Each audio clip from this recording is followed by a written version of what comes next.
Hello everyone, welcome to Barca News. It is July 27, 2023, and it's reported that Barcelona have reignited their interest in Ivan Fresneda.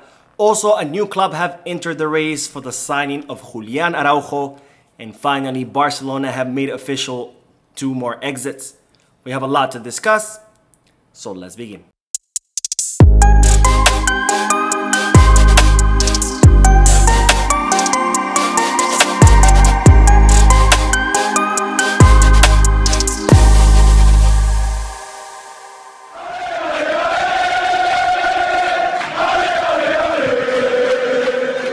Hello everyone, welcome to the channel. My name is Mo, and before we begin with the news, just a quick reminder to make sure to hit that like button and subscribe to the channel.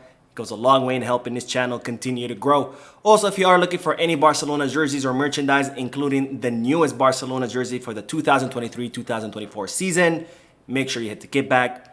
The link is down below in the description. Now, begin with the news that Barcelona lost their first preseason match against Arsenal 5-3 in what was a bad performance by the team, but nonetheless an expected one. Now, I say that the bad performance of the team was expected because after all, this was the first preseason match, so all the players have just returned from vacation, so they're all out of competitive rhythm and out of sync. And this was very obvious in the team's continuous loss of ball and their lack of coordination amongst each other. Now, other factors also contributed to the bad performance of the team. Of course, one of them, of course, is that the team just recovered from a stomach virus, so it means that many of the players were not at the top of their form.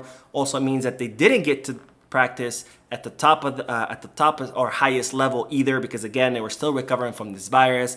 Also, Xavi did not include his starting 11 altogether on the field at any moment in the match. And finally, Xavi did rotate all of the players on the team, and he included many players from La Masia. So all of this combined, of course, it meant that the team did not perform well against an Arsenal. They came out to kill or came out to win, and they looked like they were playing a Champions League match. And of course, Arsenal have played several other matches before this one, and they brought out the entire artillery. So I'm not surprised by the score, and there's honestly nothing to say about it or nothing shocking. I wouldn't say that there's anything wrong with the team. Again, this was the first preseason match where Barcelona are still getting back into rhythm. Now, having said that, I do want to focus on the positive rather than the negatives, because again, the team overall did pretty bad with many of the players doing pretty bad. So I want to focus on the positive things, starting with Abde, who played really well in yesterday's match and who looks like he is earning his spot on the first team, because my God, his speed and his dribbling is currently unmatched amongst all the Barcelona attackers, for the exception of Ousmane Dembele. Now, another, of course, positive things from yesterday's match was Alejandro Balde, who once again he's showing us that he's an absolute monster and an absolute beast. Not just does he have incredible speed where he looks like he's riding a motorcycle, but also he has great dribbling. He combines really well with his teammates. He has great crosses into the box, and overall he's just an excellent player, which makes us all forget that he's only a child. He's still 18 years old, and if he's doing that right now at this age, you can only imagine how much better he will be once he reaches his mid-20s. There's no doubt that Balde will become the best left back in the entire world. Now, another positive of yesterday's match was, I think, Dembele, because even though he did have bad final decisions, he's still showing us that he definitely should be the starter over Rafinha, because Dembele still creates a lot of danger on the right wing with his dribbling and his change of pace. So that was definitely a nice addition to the yesterday's match. But nonetheless, Dembele needs to work on his final decision making. Now, another player that did surprise yesterday was Ansu Fati. I don't think he had a great or spectacular match, but nonetheless, he looked more confident and he looked like he was attempting more dribbles and more plays. So I was really glad to see that, because he no longer looks like a player who's being weighed down by his injury, but instead he looks like a player who's enjoying himself and attempting to do things. So there's no doubt in my mind that Ansu Fati and Abde should definitely be competing for the left wing position. Now, to conclude, there were 2 more positive things out of yesterday's match, and that was the 2 La Masia players, Fermin Lopez and Lamine Yamal, who even though did not necessarily have spectacular matches where they're absolutely wow, you could definitely see those flashes of brilliance, and it's great indication that these 2 players have a lot of talent to work with and they're definitely the future of the team. Now, Barcelona's next preseason match will be this Saturday between Barcelona and Real Madrid in another stateside Clásico, which will take place in Dallas, Texas. Now, speaking of competitions and matches, today UEFA have given Barcelona the green light to participate in the upcoming Champions League season.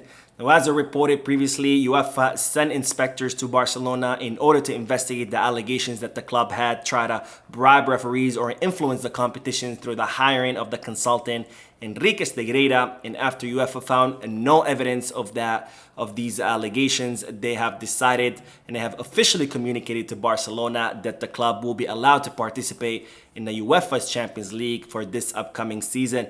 Now, this green light is provisional because if anything changes with the investigation of the prosecutor's office into Barcelona regarding the allegation of Enrique Stegrera, then UEFA could always pull its permission and ban Barcelona from the Champions League, and Barcelona, as part of this provisional permission, are required to keep UEFA updated on any changes in the investigation of the prosecutor's office, and also to comply with any document requests that UEFA might make of Barcelona. Now, of course, it's not expected that this investigation of the prosecutor's office into Barcelona will change because, as I've reported in previous videos, the prosecutor's office in Spain have now changed the focus of their investigation from whether Barcelona bribed referees to the fact that Bartomeu and his former board of directors were actually using the Enrique Stegrera hiring in order to steal money away from the club. Now, speaking of money, I reported in yesterday's live stream that Barcelona are expected a huge injection of cash that's worth around 100 million euros,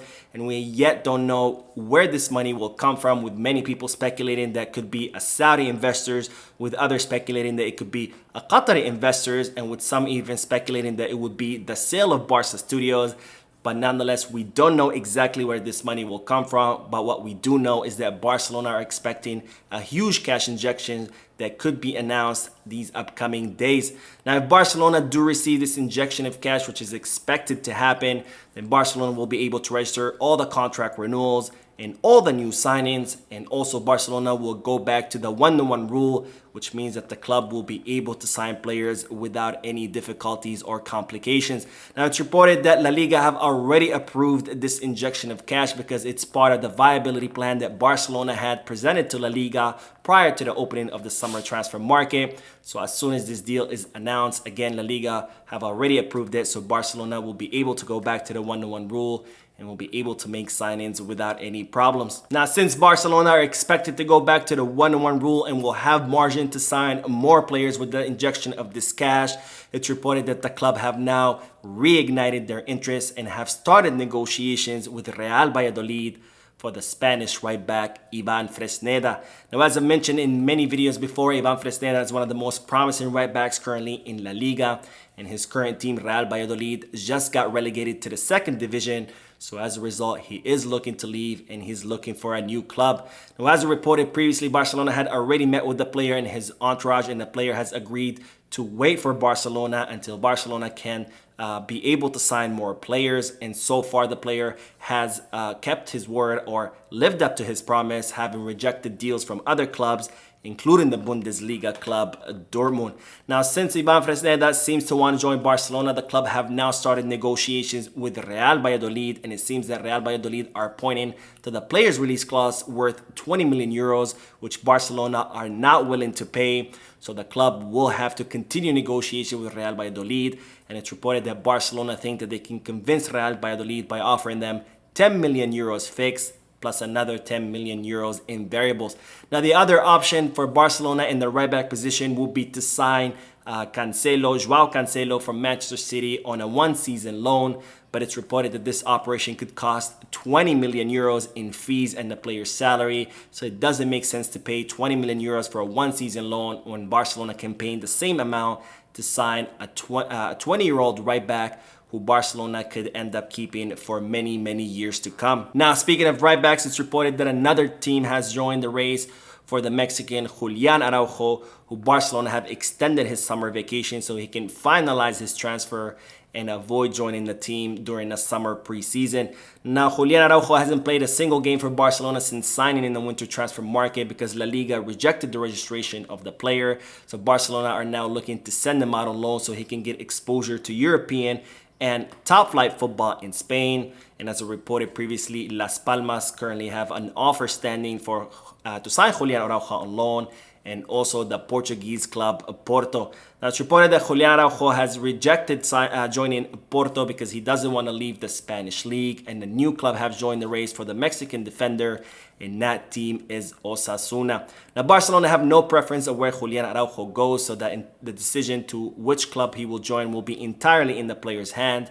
So we're going to have to see where Julian Araujo will end up, whether it will be Las Palmas or whether it will be Osasuna. Now, speaking of players leaving, despite Barcelona being able to register all the contracts and go back to the one-to-one rule, which would allow them to continue signing players, Barcelona are not going to stop with their plans of offloading players, and that includes offloading Ferran Torres, because Barcelona want to keep Abde in place of Ferran Torres. Now, in regards to offloading Torres, there is bad news because after yesterday's match against Arsenal, the player spoke to the press where he reiterated his position of not wanting to leave the club when he said, "The names on the exit ramp are given by journalists. I have a contract here. I'm going to stay.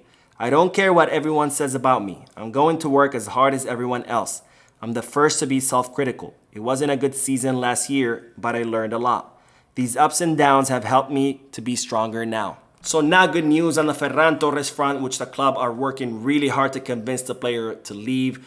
But nonetheless, it looks like Ferran Torres is insisting on staying in Barcelona. So it looks like the club are going to have to continue working hard to try to find the player a suitable club, and also to convince him to leave during this summer transfer market, because again, Xavi Hernandez wants to keep Abde and Ansu Fati on the left wing, which means that there's an excess of players on that side of the field. Now, we will end today's video with the news that Barcelona have made official 2 more exits. The first one is Alex Collado, who has agreed to join Real Betis on a free transfer.